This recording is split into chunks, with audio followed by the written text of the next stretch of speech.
Olá, um bom dia a todos e a todas. Eu sou Igor Sacramento, pesquisador em saúde pública pela Fiocruz. Estou com vocês aqui desde o início da pandemia da Covid-19, discutindo diversos temas associados ao campo da saúde, marcados por essa experiência catastrófica da pandemia. Nós estamos conversando aqui com diversos pesquisadores, especialistas das mais diferentes áreas do conhecimento, da ciência da saúde e da vida, da medicina, da enfermagem, da psicologia, mas também de outras ciências sociais e humanas, como da comunicação, da informação, da história. Nosso objetivo aqui é fazer circular uma quantidade ampla de conhecimentos baseados em evidências, em pesquisas científicas que vêm sendo desenvolvidas em torno da Covid-19 nas mais diferentes áreas do conhecimento. Também é nosso objetivo, por outro lado, registrar para o futuro e para novas pesquisas que vão poder ser realizadas ao longo do tempo sobre as nossas experiências com a própria pandemia que nós estamos vivendo aqui, experiências essas, inclusive, de produção do conhecimento nesse contexto. Hoje nós vamos tratar de um tema muitíssimo importante, que são inúmeras formas de violências contra as mulheres, violências essas que são simbólicas, mas também físicas e estruturais, e como que elas se agudizaram e se configuraram durante o processo da pandemia da própria Covid-19. Então, dessa forma, a gente vai temos aqui, hoje de maneira inédita, nós temos um conjunto de pesquisadoras com as quais nós vamos conversar, mas gostaria de iniciar a nossa conversa com a professora Patrícia D'Abreu, que é formada em jornalismo, com mestrado em comunicação pela Universidade Federal do Rio de Janeiro e doutorado em comunicação pela Universidade Federal Fluminense. Realizou seu pós-doutorado no âmbito do Núcleo de Estudos e Projetos NEPCOM, em comunicação, NEPCOM, da Escola de Comunicação da UFRJ, e atualmente ela é professora adjunta do Departamento de Comunicação da Universidade Federal do Espírito Santo. Patrícia vem desenvolvendo pesquisas associadas ao campo do jornalismo e vem realizando pesquisas associadas ao campo do jornalismo e também do audiovisual, onde ela trata muito especificamente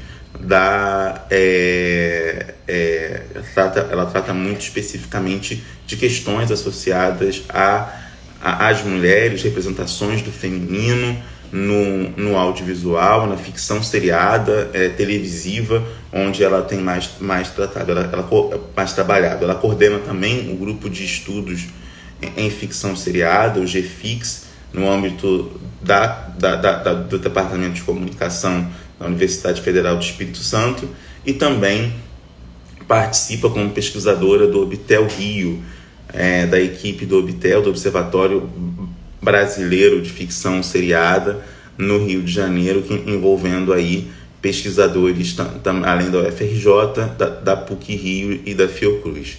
É um prazer poder contar com a Patrícia hoje. Ela está com alguma dificuldade aqui para entrar no Instagram, eu vou ver se eu consigo auxiliá-la para ela poder entrar aqui, tá bom? Um segundo.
Ela está tendo dificuldade aqui para entrar, vamos ver se ela consegue entrar agora na live. Desculpa por isso.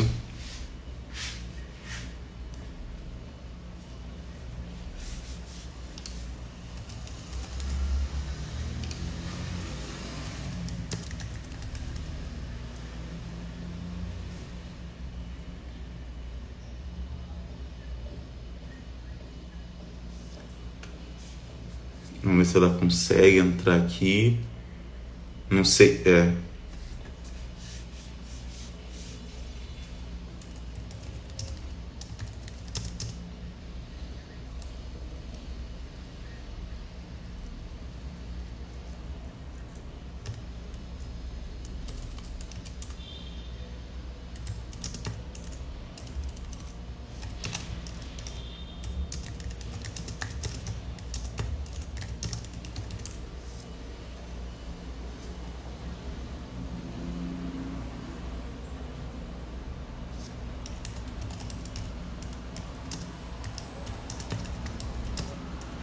Entrou.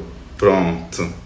Então vou apresentar de novo a Patrícia aqui para ela poder ver, mas já convidando para nossa conversa.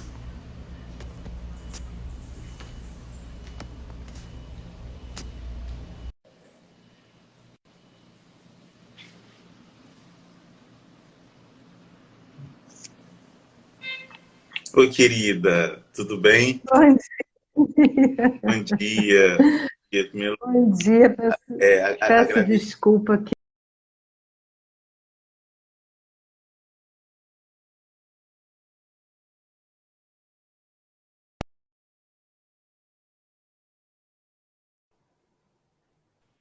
Queria agradecer. Não, que isso. Queria agradecer, na verdade, imensamente você ter aceitado o convite para poder participar da. Acho que eu fiquei sem imagens, estão me vendo? Peraí. Eu vejo, te vejo. Tá. Gostaria de agradecer imensamente você ter aceitado participar dessa conversa aqui, para a gente poder tratar de alguns temas importantes. Eu fiz uma breve apresentação sua, dos seus principais interesses de pesquisa, falando, né, do jornalismo e do audiovisual como principais interesses, né, seus de pesquisa, e também do quanto você vem se dedicando aí a explorar para pensar o jornalismo e o audiovisual. Você tem explorado questões associadas à teoria da narrativa e também a teoria feminista, para explorar os modos como mulheres são representadas e construídas pelo audiovisual, especialmente na ficção seriada, mas também no jornalismo. Queria que você falasse um pouco da sua trajetória, né? A gente tem tanto uma função aqui de dimensão, né? Tanto basear nossas lives em evidências, mas também queria que você falasse um pouco da sua trajetória, porque estamos num projeto de memória. Então, queria que você falasse um pouquinho da sua trajetória de pesquisa, dos principais interesses, como você foi construindo essa perspectiva, esse trabalho, né, seu interesse pela ficção seriada, seu interesse também pelo jornalismo, audiovisual, sobretudo. Queria que você falasse um pouquinho sobre isso. Querido, obrigada pelo convite, né? É sempre um prazer imenso conversar com você, como quer que seja, né? Formalmente, informalmente, para lembrar, para esquecer, para registrar. É um prazer estar aqui com esse projeto, que é tão bacana, né? Memória da Eletricidade, Memória Oficial. Então, assim, é um prazer enorme estar aqui e poder trazer também as primeiras reflexões, os primeiros resultados dessa pesquisa importante da qual a gente participou, que é o monitoramento global da mídia, né? Enfim, mas perguntar da trajetória é interessante, né? Porque existem marcos temporais nas nossas vidas, mas que eles vão se ressignificando a partir dos contextos nos quais a gente os acessa, né? A minha trajetória foi sempre ligada ao audiovisual. Eu comecei como cinegrafista, operadora de câmera aos 19 anos, e depois fiz estágio na TV Globo, trabalhei com repórter de vídeo na TVE, fui para as revistas da Editora Abril, trabalhando com comportamento e com audiovisual, Jornal Dia, Jornal do Brasil, fazendo crítica de TV aberta, Telecine, também trabalhei no Telecine, fui da época em que o Telecine era um canal só, né? Depois colocamos cinco canais no ar, fui daqui, colocou 5 canais de Telecine no ar. E aí, na minha chegada à academia, pelas mãos da professora Raquel Paiva, minha querida professora Raquel Paiva, né? Professores são professores para sempre. A gente até vira colega deles, mas eles são sempre nossos professores. Então, pelas mãos da querida professora Raquel Paiva, trabalhando o conceito de apartheid, né? Em sua acepção original, para entender o que significa um desenvolvimento inseparado, em especial na relação entre TV aberta e TV fechada, porque esse mestrado foi feito em 2000, então, enfim, a gente estava saindo de uma década em que a televisão por assinatura tinha se consolidado no Brasil como um público chamado qualitativo, né? E aí trabalhei essa audiência, né, o apartheid na audiência de televisão, entendendo essa audiência como um desenvolvimento separado, e aí lendo esses programas, tanto da aberta como da fechada, e vendo uma relação entre eles, que era uma relação de conteúdo, apesar de uma estética diferenciada. E aí, no doutorado, pelas mãos também do professor Fernando Rezende, né, eu comecei a pensar a questão do feminino, né? Antes mesmo da questão de gênero, a questão do feminino, entendendo o feminino como uma ideia aplicada a essa construção do que o Ocidente chama de mulher. E aí pensei isso no universo das imagens técnicas. Eu até brincava com o Fernando e falava assim, eu sou uma pesquisadora sem objetos, eu sou uma pesquisadora com constelação de objetos. Enfim, esse olhar foi para a internet, foi para o cinema, foi para a própria televisão, né? Também para a literatura também. Trabalhei a ideia de imagens-textos e textos-imagem, enfim.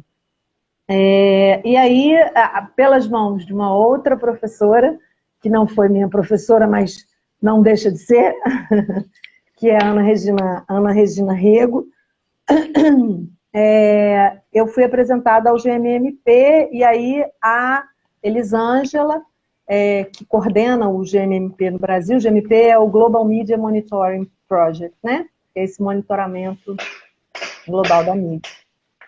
A gente participou, ao lado de mais de 100 países, desse monitoramento da mídia. Esse Global Media Monitoring Project, esse projeto de monitoramento da mídia, ele se estabelece a cada 5 anos, desde 1995, como marco, teve como marco os compromissos estratégicos, os compromissos e objetivos estratégicos da Plataforma de Pequim.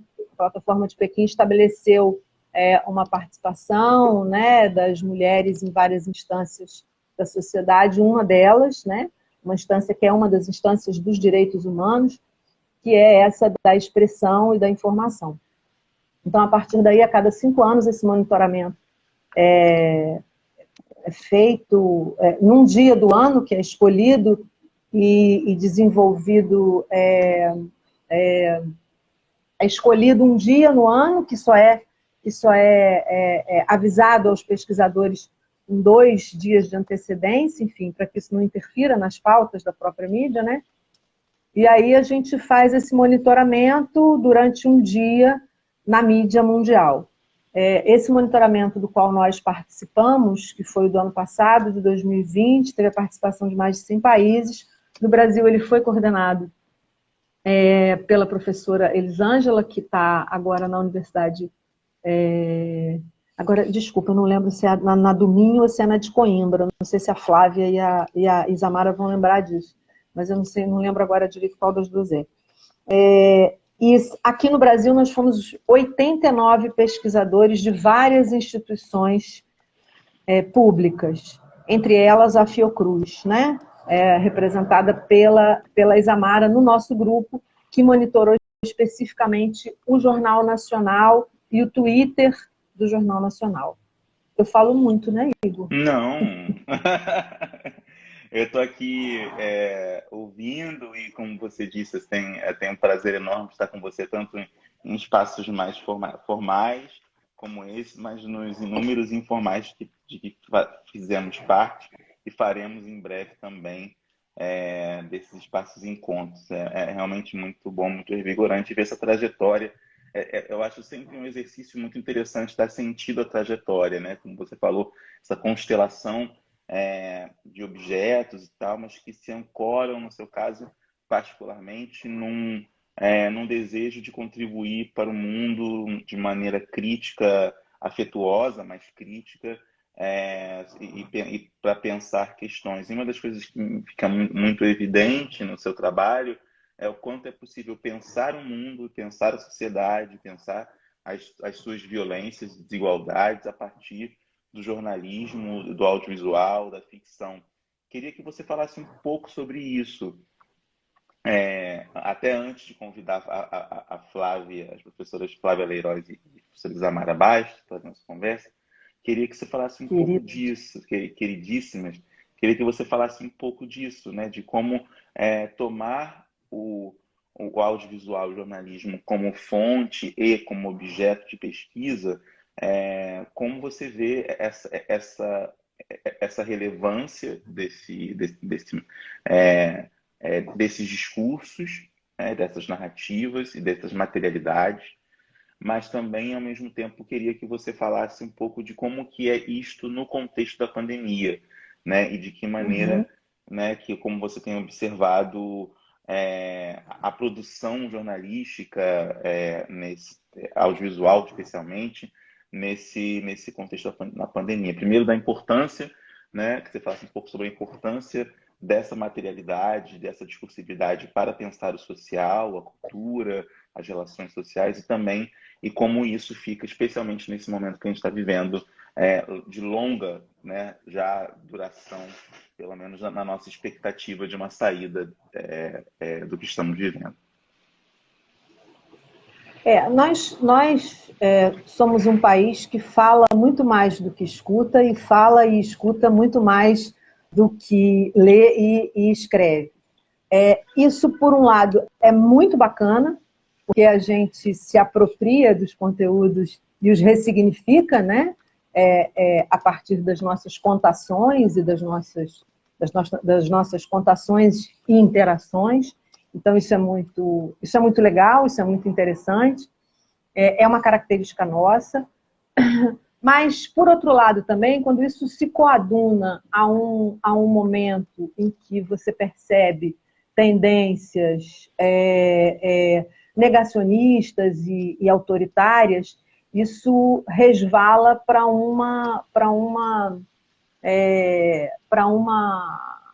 opressão que se intensifica, que já existe, mas que se intensifica, né? Então, assim, quando, por exemplo, a gente pega o exemplo nosso agora, né? Quando você tem fake news relativas a determinados conteúdos que desmentem, por exemplo, outros conteúdos de instâncias consolidadas em relação com a produção de sentido com a realidade, com a produção de sentido sobre a realidade,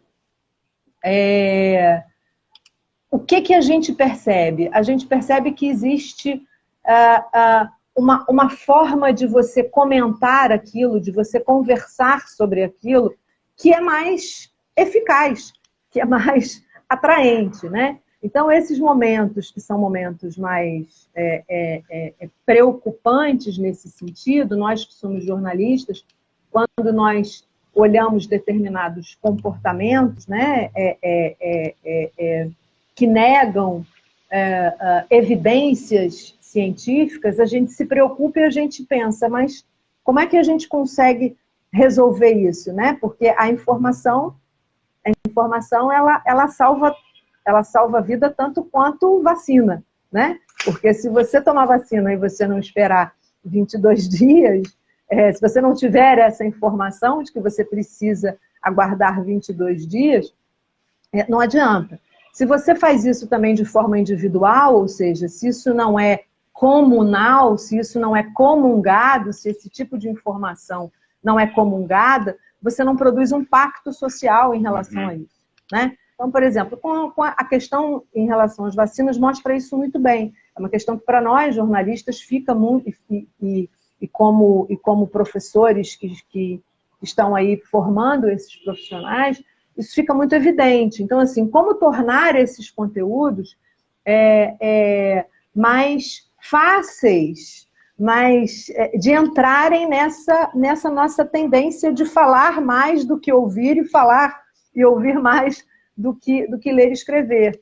Eu acho que é uma questão de afetar, de como a gente vai afetar as pessoas, não individualmente, mas em busca de um pacto social. Porque eu acho que o que o jornalismo tem de mais bonito, e o jornalismo audiovisual em particular, porque ele permite uma relação com esses conteúdos, que é uma relação que simula uma copresença, né? Então, enfim, ele é muito potente nesse sentido, é o de promover pactos sociais em diferentes instâncias. Então, eu acho que talvez esse momento seja muito interessante a gente pensar, quando a gente olha para esse jornalismo,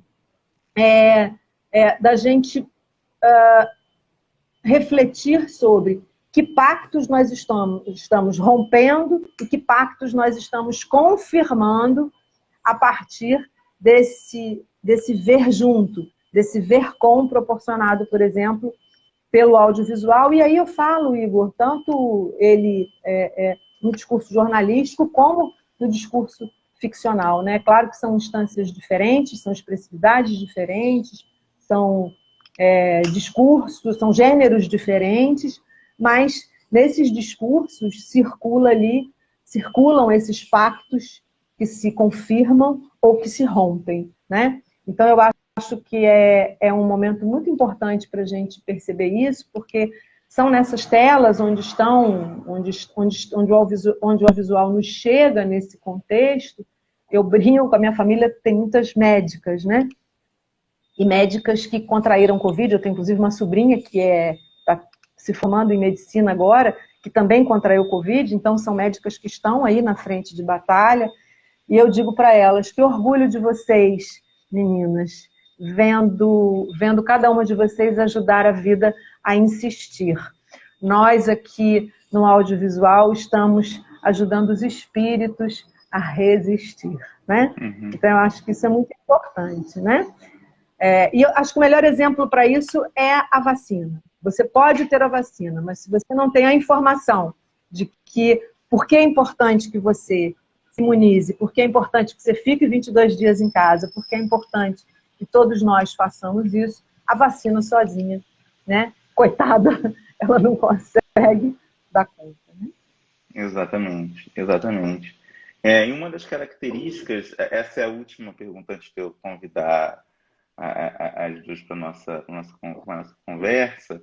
Eu te pergunto em relação nessa dimensão, quer dizer, tem a dimensão da informação, mas tem uma informação que é muito, muito grave, né, para a história do nosso país, mas ao mesmo tempo muito reveladora das relações patriarcais do nosso país, que é o aumento absurdo, exponencial, enorme do número de feminicídios no Brasil durante esse um ano, né, agora um ano e meio de pandemia.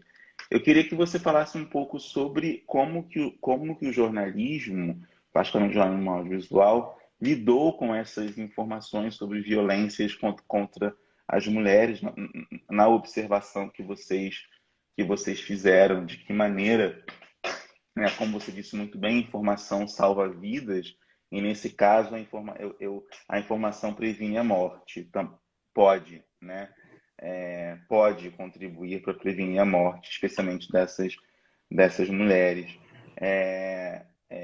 Queria que você falasse um pouco sobre isso, com o que vocês observaram em relação ao jornalismo nesse processo?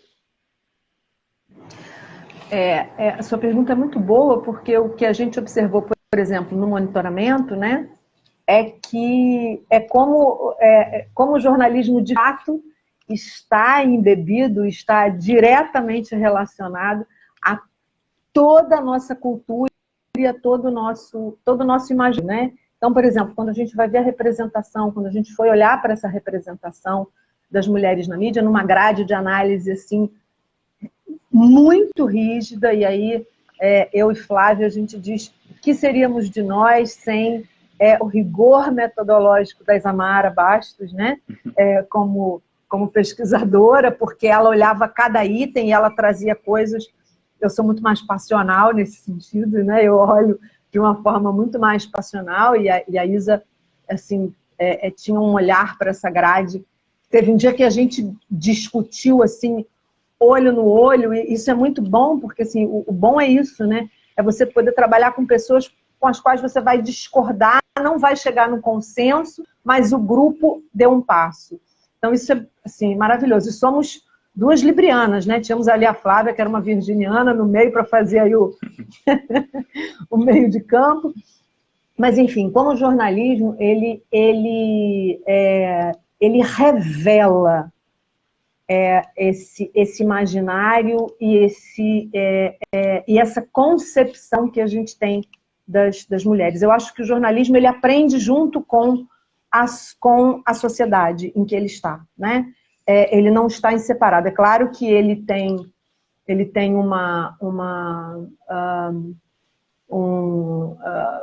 enfim, ele tem um dever de apontar problemas, né? Eu acho que é um dever do jornalista. Eu fui jornalista de chão de redação, né? JB, O Dia, Editora Abril. Então, assim, eu olho para o jornalista como um sujeito que tem um dever ali profissional, né? Essas coisas também não se dissociam na minha concepção. É claro que ele tem esse dever de desvelar, mas ele também revela muito sobre nós. Então, quando nós olhamos para esse jornalismo audiovisual, nós vimos exatamente... É claro que isso não era uma coisa intencional, mas isso aparecia ali, o porquê que essa violência se dá, né? E essa violência se dá, em primeiro lugar, porque a gente, em muitas coisas, a gente ainda tem que pensar no que a Simone de Beauvoir estava falando há 70 anos, entendeu? A gente ainda tem que pensar no que ela estava falando ali, né? Então, como, por exemplo, a gente viu no caso das fontes, a edição do Jornal Nacional que a gente analisou, as fontes são a esmagadora maioria das fontes, assim, das coisas de 80% das fontes eram homens brancos, pelo menos com um comportamento que denotava uma heteronormatividade, entendeu? As mulheres eram pouquíssimas fontes. Quando elas apareciam como sujeitos, elas apareciam sempre como sujeitos que cuidam ou como mães. Então, assim, em matérias bacanas, havia uma matéria ali que era uma matéria explicando sobre os transplantes feitos pelo SUS, enfim, matérias de valor informativo, de valor, matérias importantes, mas em que a mulher se revelava ali de uma maneira muito objetificada. As meninas vão lembrar, em uma das matérias que falava sobre transplante de rim, o marido se vira... todos os casos narrados na matéria eram de mulheres, esposas que doavam rim para os seus maridos. Não havia o contrário, né? Nem havia outra relação de parentesco. E um dos maridos vira-se a repórter, ele está sentado do lado da mulher, vira-se o repórter e diz assim: imagina, eu estava dormindo do lado do rim e não sabia. Então, enfim, quando você... E na outra, a própria mulher diz: pois é, nós somos casados em comunhão de bens, então o meu rim é dele também. Então, enfim, É claro, e você veja, a matéria não era sobre isso, a matéria era uma matéria importante, uma matéria bacana, uma matéria positiva, mas que revela sentido e essa construção de mulher que circula entre nós. Então, eu acho que mais do que a gente também apontar um dedo acusador para esse jornalismo audiovisual, é a gente vê-lo como um objeto muito rico, né, que revela essas coisas que a gente pratica. Né? O jornalismo não está descolado, ele tem que estar na frente para apontar coisas, eu acho que isso é um dever dele, de fato, né? Se você não garante o direito à informação do cidadão, o cidadão não sabe, se ele não tem direito à informação, não sabe nem quais são seus outros direitos. Então, o jornalismo é importantíssimo nesse sentido. Ele precisa ser criticado em né, nesses seus vícios, mas eu acho que a gente também pode olhar para ele como essa instância reveladora daquilo que nós praticamos. Exatamente, é muito interessante essa perspectiva que você fala, né? Esse jogo de palavras, que é mais do que um jogo de palavras, uma observação importante com o jornalismo desvela e revela, né? Sobre a nossa sociedade e esse olhar sobre o jornalismo, sobre o audiovisual, como que ele permite também observações sociais, do social, da cultura, né? E no caso especialmente dessas relações de gênero. Agora eu vou convidar para falar um pouco mais da pesquisa, da metodologia e da análise. Vou convidar as queridas Flávia, a professora Flávia Leiroz e Zamara Baixo. Vou convidar já apresentando a Flávia, que esteve aqui conosco na segunda-feira. Ela atualmente está realizando pós-doutorado em comunicação na Escola de Comunicação da UFRJ, vinculada ao NEPCOM, ao Núcleo de Estudos e Projetos em Comunicação. Ela é graduada em jornalismo, com mestrado e doutorado em letras, e tem como principais temas de pesquisa as narrativas autobiográficas, o jornalismo, o audiovisual, e também as relações entre discurso, verdade e gênero. A professora Isamara Bastos é pesquisadora em saúde pública da Fiocruz, vinculada ao Laboratório de Pesquisa em Comunicação e Saúde, formada em jornalismo, mestre e doutor em Comunicação e Cultura pela Escola de Comunicação da FRJ, e tem como principais interesses de pesquisa as relações entre comunicação, história e saúde, e a partir delas vem pesquisando a construção midiática do SUS, a relação entre mídia, memória e história, e a produção social de sentidos pela mídia são os principais campos de interesse da professora Isamara e da professora Flávia. Muito obrigado a vocês. Se eu esqueci de alguma coisa, vocês me avisem da trajetória de vocês, se eu esqueci algo. Mas, assim, agora eu queria um pouco dessa experiência. É sempre muito bom. Agora a gente está aqui, né, em grupo. Queria que vocês falassem um pouco da cozinha da pesquisa, assim, né, um pouco desse como fazer uma pesquisa dentro desse referencial metodológico, digamos assim, né, como a Patrícia disse, né, que é global, né, um monitoramento global, então que envolve uma das características da própria ciência, que é a reprodutibilidade, né? Então, poder ser reproduzido em outras esferas e ter, a partir daí, uma certa garantia pela reprodutibilidade, uma certa garantia da manutenção de, independentemente se é no Brasil ou no Paquistão, pode-se chegar a resultados semelhantes por conta do método, né? Que aí independe se é Isa, se é Flávia, se é Patrícia, quer dizer, em relação aos resultados apresentados, não há análise sobre esses resultados, que aí é sempre o nosso olhar. Mas queria que vocês falassem um pouco sobre isso, sobre esse monitoramento global, quais foram os desafios que vocês enfrentaram, e desafios esses que estão até mesmo na própria pandemia, né, que coloca desafios para a pesquisa mesmo, né, não estar perto, não poder dialogar muito proximamente, todo diálogo se torna uma reunião pelo Zoom, Meet, etc. Eu queria que vocês falassem um pouco sobre isso.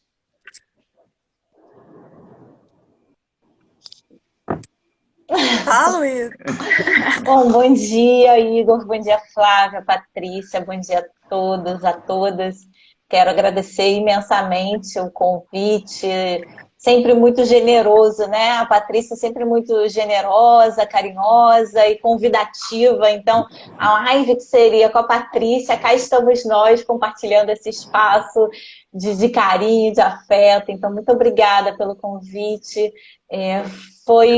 Eu devo dizer que eu estou feliz de estar aqui, né, com vocês, especialmente é a minha segunda experiência com Memórias Oficial da Eletricidade, então estou muito feliz pela oportunidade, acho o projeto de um valor grandioso, especialmente pelos meus estudos e os meus interesses pelos estudos de memória, então tenho certeza que é um projeto que marca aí um momento histórico, né, que a gente está vivendo, e o Memórias da Eletricidade tem feito aí um trabalho excelente nesse sentido. Então, parabéns mais uma vez, Igor, aí pela sua incansável batalha nas lives, que eu acho que é realmente muito, muito importante para esse momento.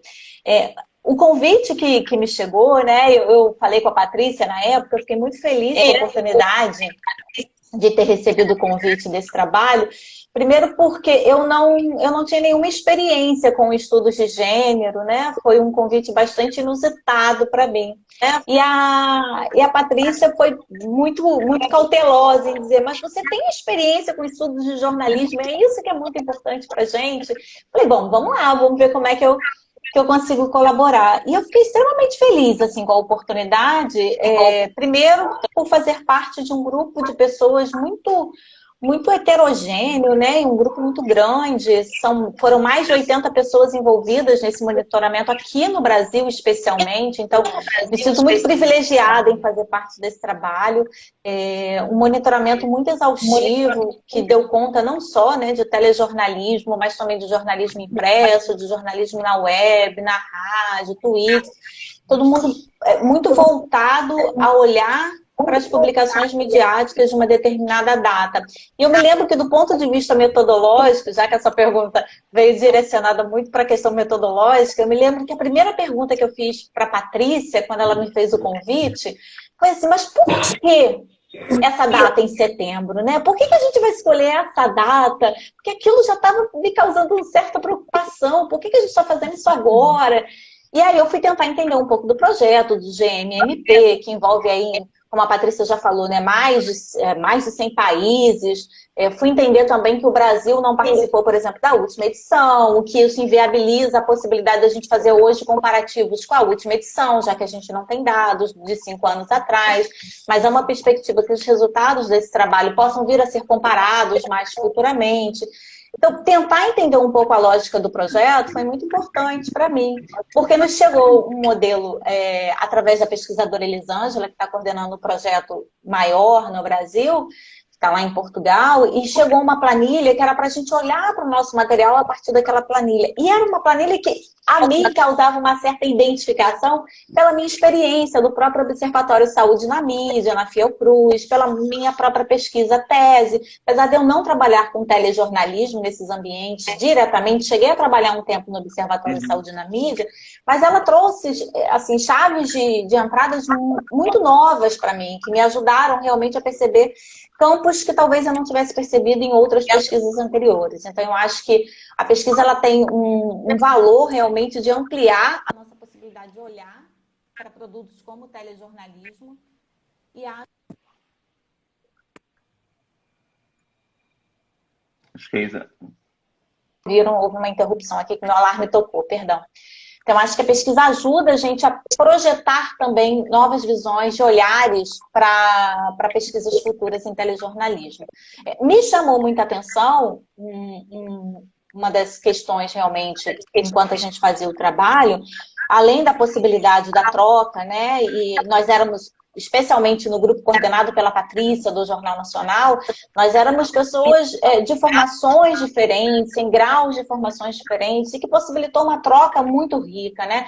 Com as alunas da Patrícia, da graduação, que trouxe para a gente olhares muito novos, assim, uma perspectiva muito fresca para olhar para a possibilidade, o campo e a oportunidade da mulher no mundo, né? E a pesquisa foi revelando para a gente alguns dados durante a coleta que em alguns momentos nos traziam uma certa surpresa, mas ao mesmo tempo conformavam um pouco um determinado cenário que a gente vem observando ao longo do tempo, né? Que é uma mulher muitas vezes, quando apresentada, estereotipada, uma mulher muitas vezes colocada em local de vítima, com aquele desejo de encontrar a mulher em papéis diferenciados, né, em locais de liderança.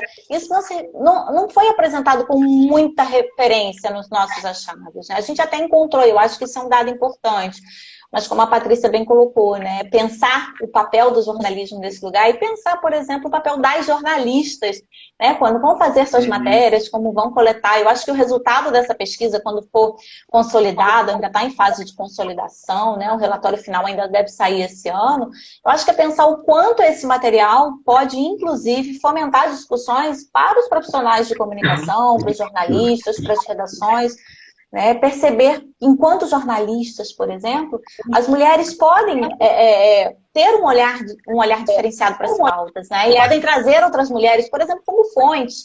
A gente teve muitos homens como fontes, mas por que não também procurar mulheres? Por que não ficar atenta a uma igualdade de gênero? Enfim, então, assim, de um modo geral, eu acho que metodologicamente, olhar para o material a partir de um modelo, de uma ferramenta, de um instrumento que nos foi fornecido, foi também um exercício da gente se colocar dentro de uma ferramenta propriamente já pronta, mas que também foi permitido para a gente questionamentos, diálogos. Eu acho que isso também é importante pontuar, né? A Elisângela nos colocou muita vontade para trazer questionamentos sobre aquela ferramenta que foi fornecida já pronta, mas ao mesmo tempo a gente podia questioná-la e dizer, olha, a gente quer fazer algumas considerações. Eu acho que isso foi um grande ganho do trabalho em equipe. Acho que aparentemente é isso, assim, inicialmente. Não, ótima pergunta. Queria fazer mais uma agora, somando, e aí se a Flávia quiser responder, essa questão da jornalista, né? As jornalistas, as repórteres, né? Nesse lugar que, de certa maneira, produz uma expectativa, né? A condição de mulher também como a produção, talvez, de alguma sensibilidade em relação a temáticas sobre o feminino, sobre mulheres, sobre etc e tal. E aí eu queria perguntar, mas isso, assim, isso produz uma expectativa, mas não necessariamente é uma realidade. E por vários motivos, inclusive porque o machismo, as relações patriarcais atravessam a constituição de subjetividade de mulheres também, né? Não só de homens, mas de mulheres também, né? Então, mas queria que vocês falassem um pouco sobre isso. Se a Flávia quiser começar, depois Patrícia, enfim, Isa, mas falassem um pouco sobre isso, sobre essa questão de uma expectativa que também seria a minha, né? Acho que de muitos que vai para a pesquisa e observa isso. Quando a Patrícia comentou aqui dessa matéria dos jeans e tal, que foi feito por uma repórter, né? Não é isso? Foi um repórter, não foi? Vocês lembram, meninas? Era um homem. Era uma grande reportagem, né? E ela tinha entradas em vários lugares. Isso. Essa específica, eu acho que era um homem. Não era, Flávia? Era um homem. Mas se quiserem comentar sobre isso, assim, quando era uma mulher, se acontecia... Essa é a história. Bom dia, maravilhosas, maravilhoso. Muito bom estar aqui. Antes eu queria destacar, assim, primeiro uma coisa metodológica que veio da Patrícia aqui pra gente, que foi muito importante, que é como nós iríamos analisar mídia, nada mais importante do que trazer pessoas que estão em formação, construindo esse olhar. Então nós tivemos a ajuda das universitárias, literalmente, lindas e maravilhosas, Sara Oliveira, Vitória Araújo, e Isadora, me ajuda aí, Patrícia, no nome dela, Isadora Vanderkolk. E Sara Oliveira. E Vitória Araújo. Então, assim, por que isso é importante? Porque, justamente por causa disso que você está falando, Igor, a gente percebeu, quando a gente foi ler a plataforma de Pequim, a gente percebeu que uma das coisas mais importantes que aconteceu ali em 1995 foi incluir a comunicação como um direito humano. Então, o acesso das mulheres à comunicação era um elemento-chave em busca da construção de novas histórias, novos olhares e, consequentemente, uma nova sociedade, né? Então, a gente estava ali vendo que, em questões de representatividade, nós ficamos, o nosso grupo ficou responsável por monitorar um jornal, o Jornal Nacional, o telejornal, né, num dia, como a Isa falou, aleatório, ou seja, que não era marcado por nenhuma data importante, é uma data histórica, cultural, enfim.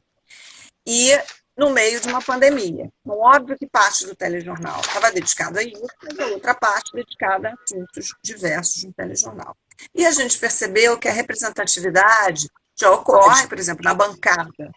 Temos um homem e uma mulher, né? Temos matérias feitas por repórteres, mulheres e homens, mas o que acontece? É aquilo que a Patrícia falou do que desvela e do que revela. A gente percebe que essa formação ainda continua sendo uma formação com esse traço da cultura machista. A gente não pode esquecer que a formação da comunicação, do pensar sobre a comunicação, do que seria a prática do jornalismo, vem encontrada e produzida por uma visão masculina, né, do patriarcado. Então, a gente percebe, foi até uma discussão entre nós três, uma delas, uns debates, que, por exemplo, eu vou dar um exemplo sobre uma matéria de eleição, né? Era uma matéria de eleição, sobre a eleição, feita por uma repórter numa cidade pequena, que só tinha um candidato a prefeito. E ela, na rua, só escolheu fontes masculinas, de todas as idades. Aí a gente ri e fala, gente, não tem mulher andando nessa rua, nessa cidade, né?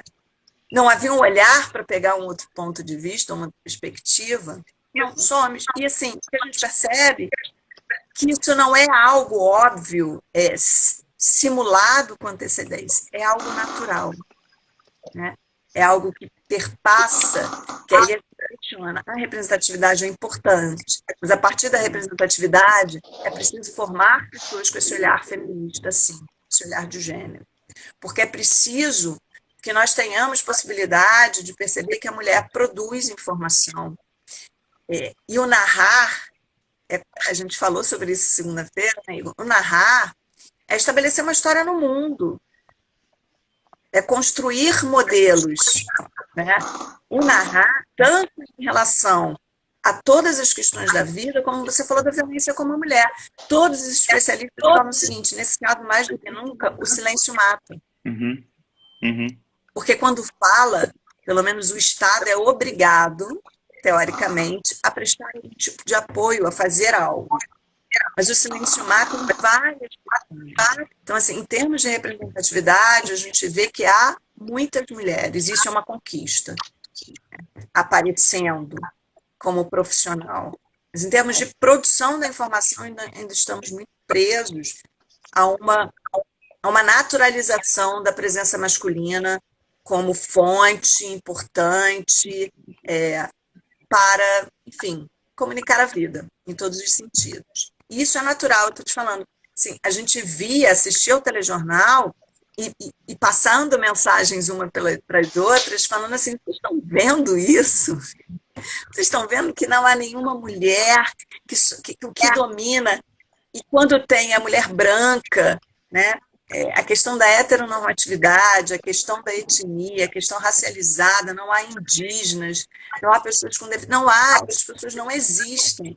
Então, assim, foi muito impactante a gente se deparar com isso, até como uma autocrítica, até como um reconhecimento, inclusive do nosso papel nessa naturalização. A Patrícia fala uma coisa muito legal, que é a partir disso que a gente começa a falar que é preciso hackear os modos de produção jornalísticas, né? Fala aí, Patrícia, sobre isso, que é lindo essa ideia do hackeamento feminino disso.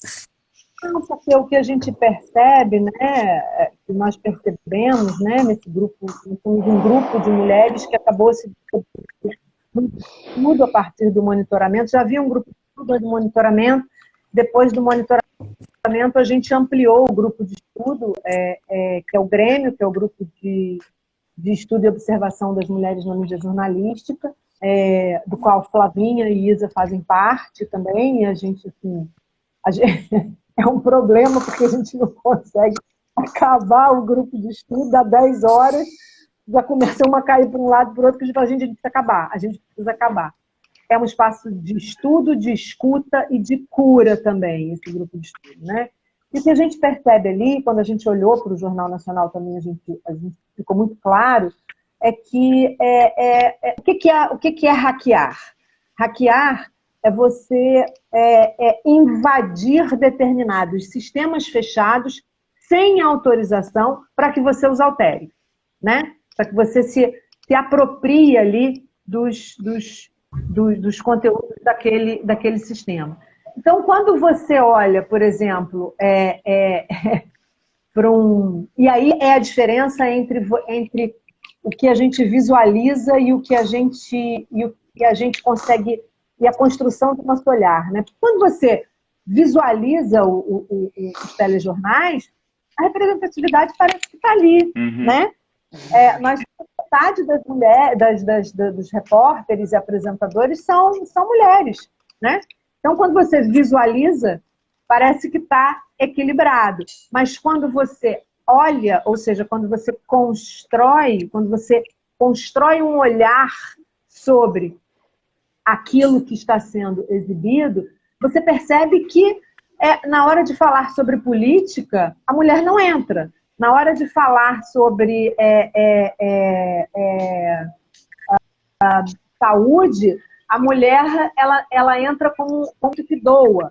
Na hora de você falar sobre criança com problema de saúde, a mulher entra como aquela que cuida e que nutre. Então, enfim, existe um sistema de representação que é fechado, né? E a gente precisa hackear. Então, eu brinco, eu digo assim, temos que fazer um femi-hacker aqui, né? Que é a gente não pedir autorização, porque para além de dizer vocês, empoderamos vocês, né? Mais do que, a gente não precisa que vocês nos empoderem, né? Pode deixar que a gente hackeia. A gente vai invadir isso aí, vai se apropriar. Essa noção de empoderamento, ela tem um lado muito bonito, mas ela tem um outro lado também, e é para a gente pensar, né? Você está me dando o poder? Cuidado, hein? Eu posso tomar, eu posso hackear ele. E cuidado no bom sentido. Cuidado no sentido de cuide disso daí para que isso fique melhor com, né, a gente. E a comunicação é isso. Então, tudo isso que a gente está apontando é para que nós mulheres, possamos fazer com, né? E eu acho que esse é um movimento também dos LGBTQIA+, né? Isso é um movimento das pessoas negras, isso é um movimento dos povos indígenas, são esses movimentos, né? O que a gente está querendo é fazer com. A gente quer comungar, a gente quer comunicar, né? Então, assim, essa ideia do femi-hacker é nesse sentido, é da gente se apropriar mesmo desses sistemas fechados de representação, né? Para que a gente possa, porque aparecendo você aparecer no sentido de você ter voz, né? Tem uma coisa que se dizia quando eu era pequena, que eu sempre fui muito petulante, né? Aí a minha mãe olhava para mim e falava assim, menina, cresce e aparece, né? Eu acho que a gente precisa aparecer para continuar crescendo, né? A gente vive uma sociedade mediatizada. Então, isso é muito importante. A gente cresceu sim, e hoje a gente quer hackear esses sistemas fechados. Então, a gente cresceu, a gente quer aparecer, para a gente continuar crescendo com, né? Eu acho que esse é que é o legal. E nisso o pensamento feminista e o movimento das mulheres é muito inspirador, né? Ele é muito inspirador para outros movimentos também, né? Eu estava aqui, enquanto você estava falando, Paty, eu estava anotando aqui uma porção de coisas. Primeiro que eu acho que tem que ser um artigo, né? Essa questão do hackear e o sistema fechado e tentar, de dentro desse sistema, reconfigurá-lo, alterar, eu acho que isso é próprio para um artigo. E eu fiquei pensando aqui, eu estava tentando levantar dados em relação às pesquisadoras, e eu consegui encontrar aqui um dado, talvez um dos mais recentes, dizendo que das pesquisadoras brasileiras que publicam no Brasil, mais de 50% em torno de 60% dos artigos da produção científica brasileira é de autoria de mulheres. E com esse dado aqui, né, na verdade, esse dado, assim, isso aumentou durante a pandemia. Esse número que já era em torno de 50%, quase 60%, passou a 79% de autoria feminina. E aí, nota de rodapé, né? Isa, metodologia, né? 70% com autora feminina, né? Com mulheres na autoria. Não quer dizer, porque a gente está lidando com diversas áreas do conhecimento, que é uma autoria única, né? É uma autoria que conta com mulheres. Então, nós temos, pós-pandemia, né, no final, 79% dos artigos publicados por pesquisadores vinculados à instituição brasileiras, 79% deles contam com mulheres na sua autoria. Isso é muito curioso, ao mesmo tempo muito perverso, desta relação. Quem fala são os homens. As vozes autorizadas são homens, embora a maior parte da produção e das cientistas brasileiras são mulheres, né? Então, há uma disparidade programada, eu diria, usando a metáfora do hacker, né? Uma disparidade programada entre o que se observa na estrutura das universidades e dos centros de pesquisa, né, como tendo muito mais mulheres, no lugar de fala dado ao destaque dado a homens como fonte. Queria que vocês comentassem um pouquinho disso. A gente pode, já que estamos numa mesa, fazer uma rodada sobre isso, assim. Se vocês percebem isso, e se percebem isso também na verdade, um encontro de violências, né? É tanto simbólica quanto estrutural ao mesmo tempo, né? Ela é simbólica na medida em que essas mulheres, embora sejam pesquisadoras, não podem falar, não são convidadas a falar, mas também estrutural, porque revela, mais uma vez, a permanência do patriarcado na nossa sociedade. Eu acho que esse número, essa quantificação, na hora que você falou, eu já estava pensando aqui, né? Tudo bem, 70% desses trabalhos com autoria das mulheres, com autoria de mulheres.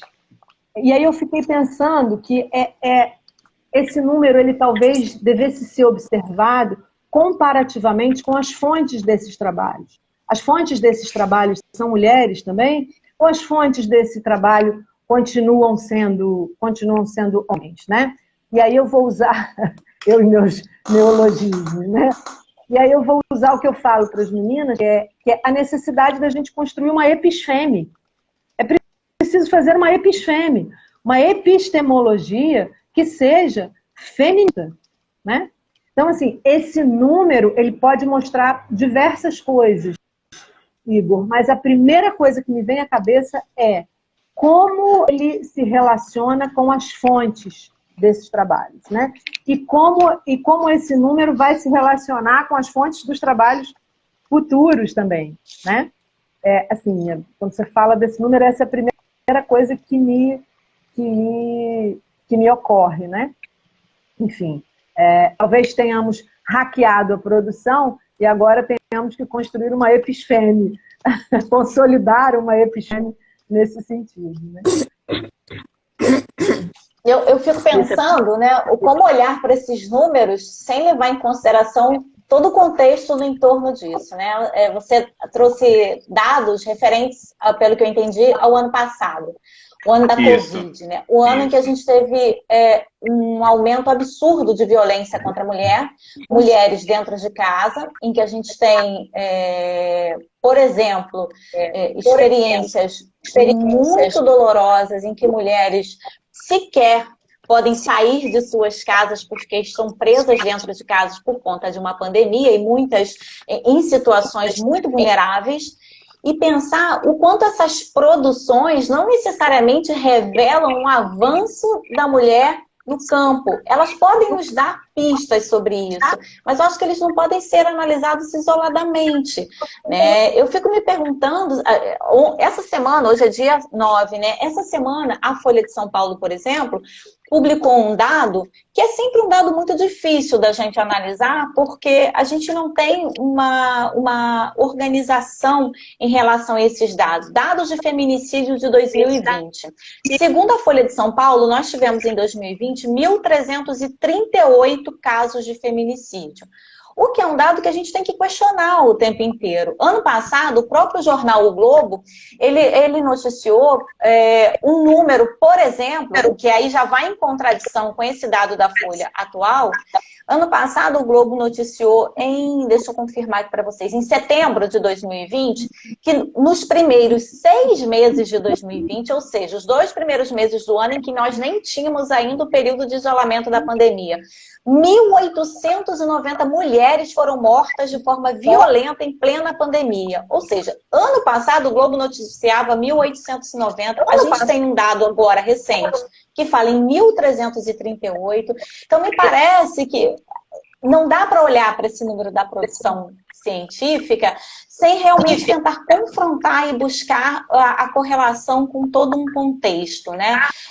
Essa pesquisa do GMMP, como a Patrícia, como a Flávia bem pontuaram, né, e que foi super importante tê-la feito com as meninas da graduação, a Sara, a Isadora e a Vitória, porque para além da gente olhar para o produto em si, o telejornal, né, a bancada do telejornal e os repórteres, a gente tinha que ter um olhar muito cuidadoso para o conteúdo das notícias, né, e também para as fontes dessa notícia. Então, como a Paty colocou e como a Flávia bem salientou, era muito difícil encontrar, por exemplo, mulheres em posições de poder, né? Em posições de falar de política, em posições... A mulher era doada, a mulher era aquela que abria a mão, e quando ela ocupava alguma posição de poder, ela era interpelada por algum homem, porque normalmente na mesma matéria tinha um outro homem para falar também. Então, eu acho que a gente precisa se perguntar realmente em relação a esse material... desses dados, dessa produção científica, não olhá-los isoladamente e sair comemorando, porque eu acho que a gente tem muito realmente a avançar, né? E eu acho que tem um outro elemento que é muito importante a gente pensar, né? Que é em relação à raça. Que mulheres são essas que estão apresentadas nesse relatório? Né? De um modo geral, o GMMP aponta, apesar de ainda não termos o resultado internacional, né, com a coleta de todos os materiais, mas ele aponta a invisibilidade, por exemplo, ou a permanência do local de vulnerabilidade das mulheres negras, das mulheres pobres, das mulheres indígenas. Então, para além de ser mulher, porque mulher é muito amplo, né, um conjunto muito amplo, muito heterogêneo, a gente não pode colocar esses 70, desculpa, eu não lembro o valor exato que você passou do percentual, 79. Mas esse valor... 70, desculpa. 79. 70, ou seja, quase 80%. Eu acho realmente um dado muito curioso, que eu acho que merece realmente a gente, de repente, tentar entender melhor ele, porque eu fico sempre me perguntando quem são essas mulheres, onde estão essas mulheres, em que espaço estão essas mulheres, em que condições, por exemplo, financeiras vivem esses 80% de mulheres que conseguem produzir, se a gente tem uma massa de pessoas vivendo numa miséria tão grande no país, e especialmente muitas mulheres pobres, tendo que dar conta de filhos, de casa, sozinhos, como é que essas mulheres estariam produzindo? Então, não me parece que representa o universo, né, de mulheres em si, mas algum segmento de mulher que eu acho que merece um cuidado, um olhar cuidadoso. E só complementando, você falou assim, eu lendo atualmente sobre essa história do feminicídio e estudando, inclusive, junto com Egua Butler, a gente vê assim, a questão legal, né? A questão legal não dita as regras. Ela apenas concretiza as regras da sociedade em algumas circunstâncias. Vários lugares não fazem uma diferença entre homicídio e feminicídio. 1/3 dos estados não declara, por exemplo, a etnia da mulher morta, assassinada. Então, assim, são várias questões e são questões complexas, porque muitos dizem que assassinato é assassinato, quer dizer, usam prerrogativas de um discurso que há anos nós vemos levantando contra as desigualdades como pretexto para manter o silenciamento e a invisibilidade dessas diferenças. Então, assim, concordo com você, acho que esses dados a gente tem que ter muito cuidado, e é por isso que é tão importante no artigo, gente, que já está sendo produzido pela Patrícia, né, sobre a história do episteme, sobre a história do hackeamento. Por quê? Porque é preciso, a partir dessas questões que nos formaram, desses conjuntos discursivos e palavras e olhares de mundo que construíram nossas existências, a partir deles, nós pensarmos tudo sobre isso. Então, assim, vários especialistas dizem que a violência não aumentou necessariamente por causa da contra a mulher na pandemia. Ela já vinha crescendo. E nos últimos 8 anos, esse crescimento é algo absurdo, né? E aí, na pandemia, o que eu acho, né, para mim, é o seguinte, é um tapa na nossa cara, porque a gente percebe que a casa não é o lugar mais seguro para as mulheres brasileiras, né? O lar não é o abrigo para as mulheres brasileiras. A casa dessas mulheres que são assassinadas é o lugar mais perigoso. Exato. A maior parte dessas mulheres, ela é agredida, violentada, violada dentro de casa por pessoas que ela confia. Então, assim, é momento, e quando a gente fala, até o artigo que a gente publicou há pouco tempo, né, Igor, falando sobre essa história da relação entre tempo, espaço e afeto, que a casa e o lar representam na nossa história de vida, como isso é massacrante quando a gente olha para as mulheres. E aí a gente fala não só na sua casa, como no seu bairro. Ontem tivemos um assassinato de uma mulher grávida, praticamente na esquina de sua casa, né? Então, assim, é muito importante que a gente perceba isso, porque isso não é uma abstração, isso não deveria ser uma luta só de mulheres na amplitude que é essa categoria, né? Como uma categoria que tem propostas, conquistas de direito, de vozes, mas assim, tinha que ser um consenso comum, comunitário. Então, é muito importante que essa metodologia que te dá uma tabela, que restringe a minha briga, né? Eu e a Patrícia brigávamos, gente, a vida não cabe numa tabela de Excel. Solta. Mas o importante dessa tabela é que ela mostrava qual é o gênero dessa pessoa que está falando, qual é a raça, da etnia dessa pessoa que está sendo entrevistada, quanto tempo de duração essa pessoa aparece, qual é o caminho escolhido para essa matéria. Essa pessoa está em vulnerabilidade social? Ela tem? Qual é a questão da sexualidade? Então, assim, é importante porque a gente traça algo que é como se fosse um retrato, né, do que aquele momento está propiciando para a gente. E foi muito doloroso. Eu falo para você, o que para mim doeu no fim de assistir um telejornal num dia comum, na cidade do Rio de Janeiro, no país do Brasil. Foi muito doloroso. Tá? Então, assim, temos sim que pensar sobre isso, em todas as possibilidades. Eu queria fazer um comentário nisso que a Flavinha colocou e que eu acho que é muito importante, né? Só ontem, por exemplo, nós tivemos destaque na grande mídia de 2 mortes de mulheres, né, muito abruptas uma em São Gonçalo, esfaqueada pelo companheiro, tanto ela quanto a filha de 5 anos, os pais, e a jovem que foi baleada num tiroteio que ocorria na favela. Então, esses são os que ganharam visibilidade, né? Quantos outros não têm visibilidade? Então, eu acho que isso reforça também o papel importante desse trabalho do GMMP, e mais uma vez eu deixo o meu agradecimento público à Patrícia pelo convite, pela oportunidade de estar com ela, com as meninas nesse trabalho, porque, como a Flávia disse, é um pequeno retrato, uma pequena amostra de um único dia do que a gente viu. Se a gente soma isso a todos os países, os mais de 100 países, e tendo a oportunidade de olhar para essa amplitude, a gente vê realmente o quanto a gente tem a avançar, né, em direitos humanos, em direitos femininos, em direitos reprodutivos, em direito de ficar vivas, né? Porque eu acho que, ao que me parece, é o direito de lutar por ser mulher e por estar viva numa sociedade tão discriminatória, né? Exatamente. É importante também... Desculpa, Igor. Não, pode falar. Mas só para complementar o que as meninas estão dizendo, é importante a gente frisar que essa violência no lar, né, ela se dá nesse ambiente privado, porque a mulher é mais uma instância privatizada. Nós, mulheres, somos mais um elemento privado, né? Então, se você não está satisfeito com a gente, da mesma maneira que você pode derrubar uma parede, ou tirar uma estante, né? Ou dar uma martelada num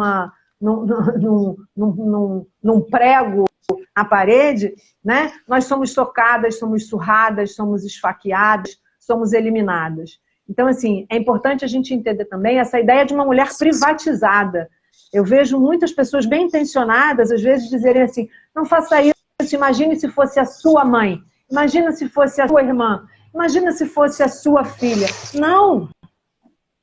Entenda que, antes de imaginar, entenda, né, que é uma pessoa, que é um indivíduo, né? Então, essa ideia de que nós somos uma irmã, a irmã de, a mulher de, a mãe de, né, a filha de, ela mostra, tudo que se comete em relação a nós mulheres, demonstra muito, fala muito sobre a nossa cultura.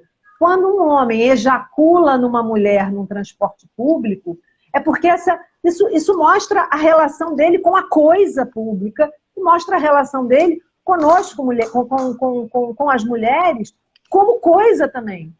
Então, nós mulheres somos coisa pública ou coisa privada, e como aquilo que é cometido para nós, demonstra a própria postura. Eu sou uma pessoa que advoga muito em favor de uma leitura da Simone de Beauvoir ao avesso, né? Eu tive um orientador que gostava muito de falar das coisas do avesso. Olhe pelo avesso, Patrícia, ele dizia muito isso para mim. Então, eu acho que uma leitura de Simone de Beauvoir pelo avesso é muito importante nesse sentido. Em vez da gente...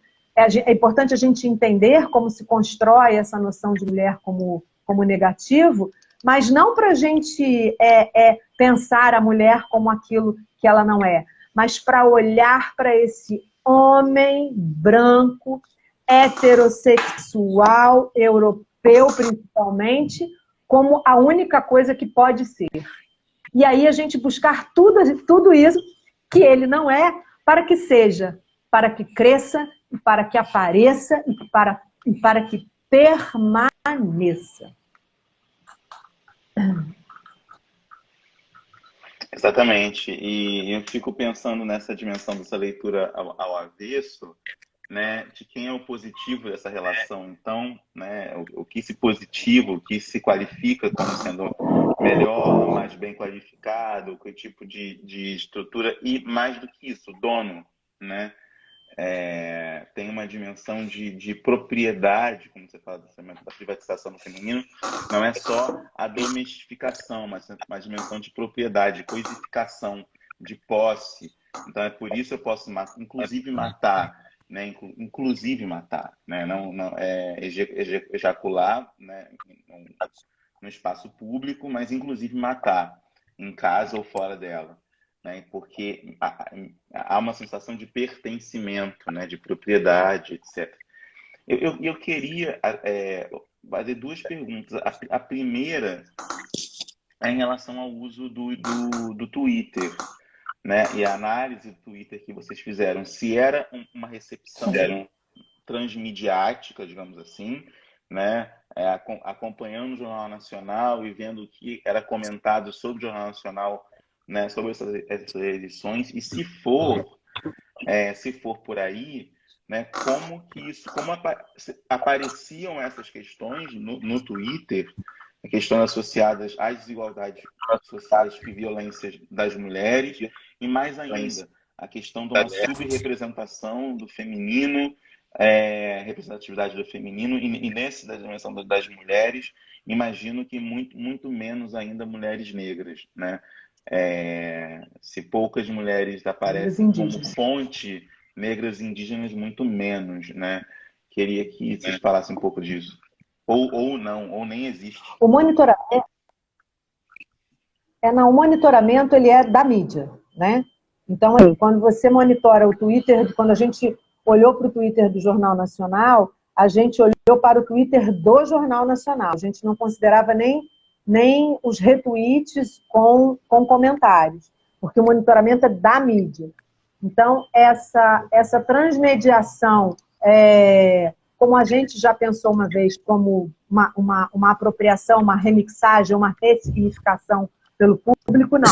Isso aí a gente não olhou. O monitoramento da mídia. Como a mídia produz essas representações. Os primeiros dados consolidados mostraram para a gente que 95% de todas as matérias produzidas no planeta Terra reproduzem estereótipos de gênero. Então, os primeiros dados que foram divulgados mostrou isso. 95% das matérias do planeta Terra, a partir deste monitoramento, reproduzem estereótipos de gênero. Especificamente, em América Latina e Brasil, a cada 4 fontes, apenas uma era mulher. A cada 3 fontes especialistas, apenas uma era mulher.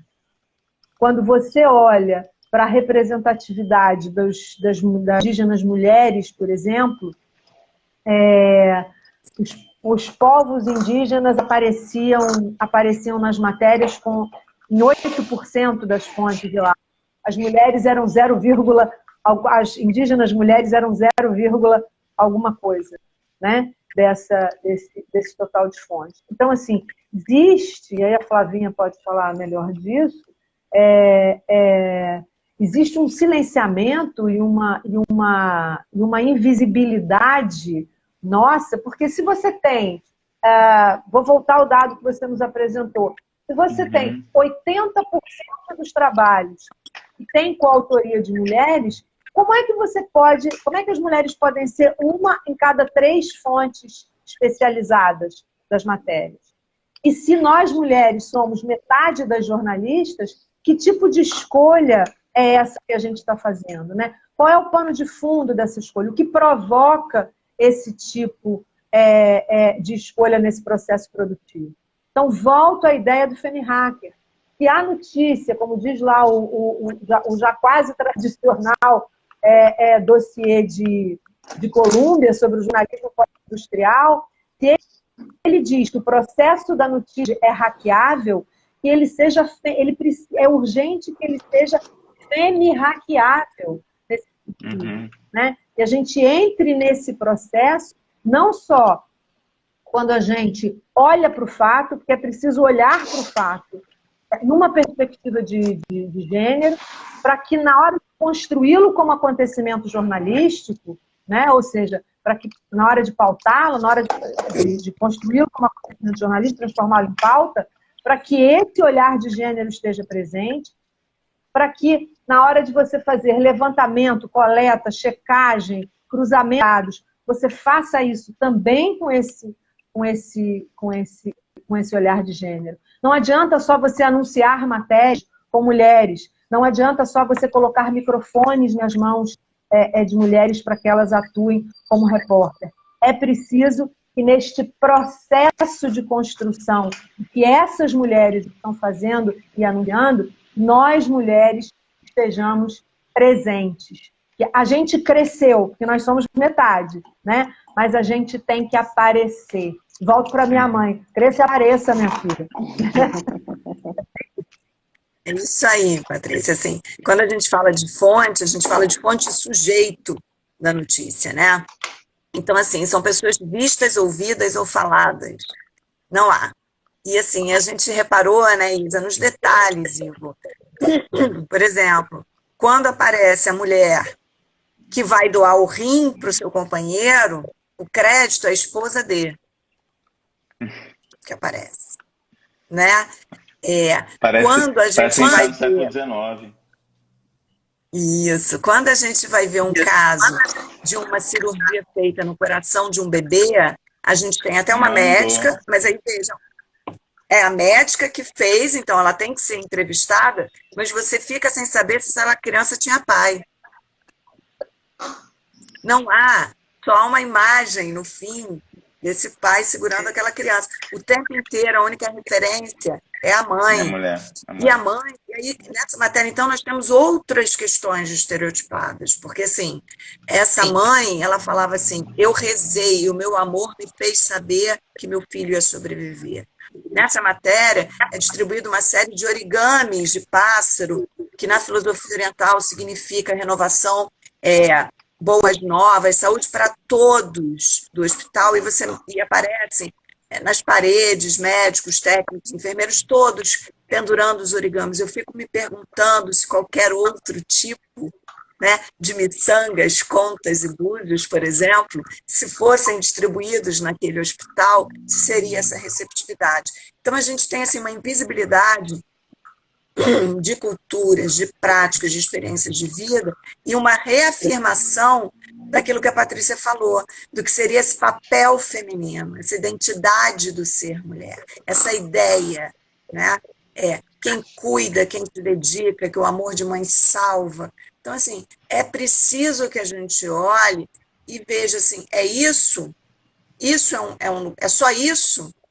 Ou isso pode ser também, né? Então, assim, é necessário que a partir dessa discussão, dessa análise do GMP, a gente olhe para a quantidade de coisas que ainda estão nos oprimindo, nos fazendo sofrer, nos adoecendo, né? Fora a questão das interseccionalidades que a Patrícia falou. É muito pior, na verdade, as fontes, eu estava abrindo aqui, 1% dos sujeitos e fontes na América Latina são de pessoas indígenas. E desses, só 3 em 10 são mulheres. Então, assim, fora o silenciamento. Nesse dia, no Jornal Nacional, não houve uma pessoa negra. Havia imagens de fundo, passadas rapidamente. É o pretume de não gente. O pretume de gente. Enfim, é a massa. E tem uma outra coisa também que é importante de você frisar, que é essa incidência, essa insistência de mulheres como mães, como sujeitos que cuidam, nos adoece também, porque isso imprime a nós uma capacidade legítima, verdadeira de amar, só quando temos uma relação biológica com alguém que de nós sai. Então é muito perverso isso, porque isso nos tira, isso nos diz que nós não sabemos amar legitimamente se não formos mães. Que o único amor legítimo é esse amor de mãe. E a gente está aqui cheia, nós estamos, cada um de nós, cheias de amor para dar, né? E é imputado a nós que o único amor legítimo é esse de mãe. Então nos é tomada a potencialidade do nosso amor. Porque só o amor de mãe é legítimo, né? Só ele é esse amor verdadeiro. Então isso é muito cruel, é extremamente cruel. Eu até brinquei ontem no grupo de estudo e disse assim, eu brigar agora quando disserem no Dia das Mães que eu sou mãe de gato e mãe de planta. Eu quero ser amante de gato e amante de planta, né? Porque aí você fica numa voz mais ativa, né? Por que não podemos ser chamadas de amante? Porque quando amamos somos ilegítimas, né? Só somos legítimas quando estamos nesse lugar do amor biológico. Isso nos adoece, Igor, isso é muito sério, nos adoece, né? Então, volto aqui para as minhas palavrinhas, para os meus neologismos. No Dia das Mães, me deem parabéns por ser amante de gatos e amante de plantas. É isso. É isso. Queridas, eu queria, assim, agradecer. O tempo passou, eu nem percebi. Gostaria de agradecer imensamente a vocês pelas falas, pela conversa incrível que a gente teve aqui hoje.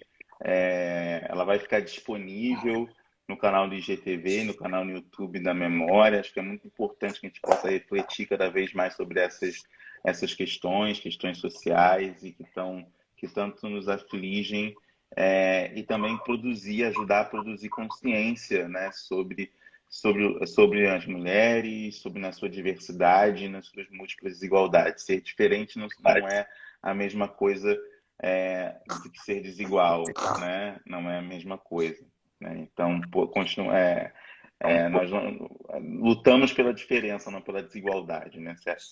Certamente, né?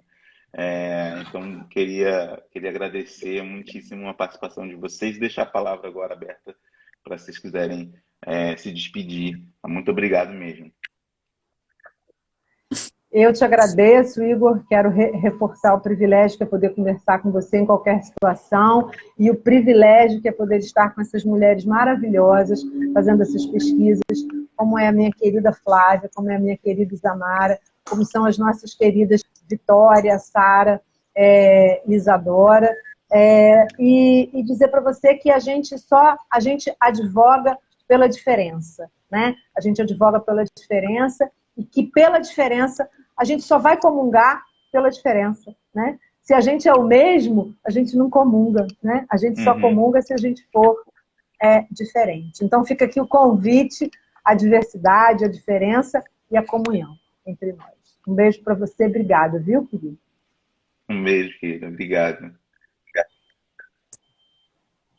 Quero agradecer também, Igor, mais uma vez aqui, falar desse privilégio que é conviver com vocês três aqui, e com Patrícia e Isamara, nessa luta, né, coletiva que a gente tem de transformar o nosso olhar, o olhar do mundo, construir novas realidades. E eu me lembro que eu falei uma coisa aqui para você há um tempo, e é uma coisa que eu acredito, que eu tenho essa esperança que nessa luta, nessa troca, nesse estudo, nesse grupo de mulheres que nós temos, que a Patrícia catalisa a seu favor, que acaba sendo nossa também, do Grêmio, a gente trabalha muito para que os estigmas virem emblemas.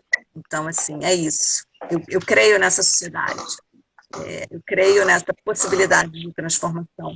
E eu luto e lutamos juntas por isso. E é preciso isso, passo a passo.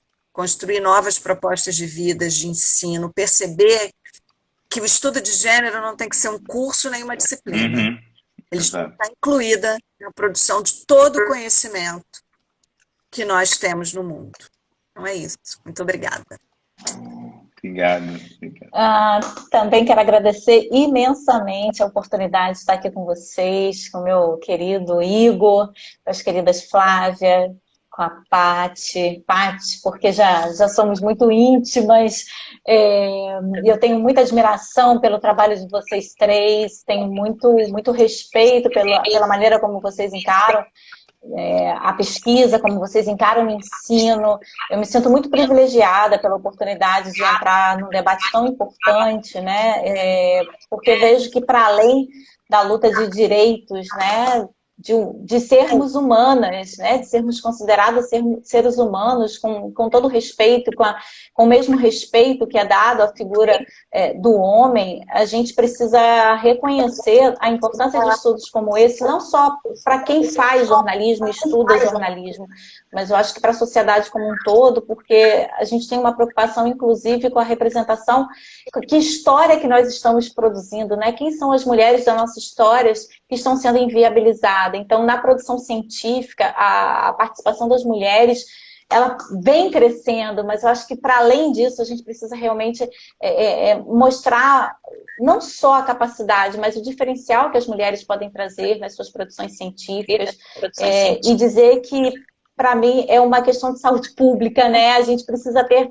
mulheres sendo cuidadas também, não olhar para a mulher no lugar do cuidado apenas. As mulheres precisam de cuidados e a gente precisa cuidar do espaço da produção científica, das universidades, do instituto de pesquisa e reconhecer o papel dessas mulheres. Então, muito obrigada, Patrícia, mais uma vez, pela oportunidade de fazer parte desse grupo. Foi uma experiência incrível que eu espero ter oportunidade daqui a 5 anos, quando o Global Media Monitoring Project refazer o monitoramento. Eu espero estar com vocês novamente e que a gente possa aí investir mais nesses resultados assim que eles forem divulgados. Fica o convite, né? Porque assim que eles tiver divulgado o relatório final, ele vai circular aí no país. Eu acho que é muito importante que todo mundo tenha acesso, porque vai fomentar muitas pesquisas.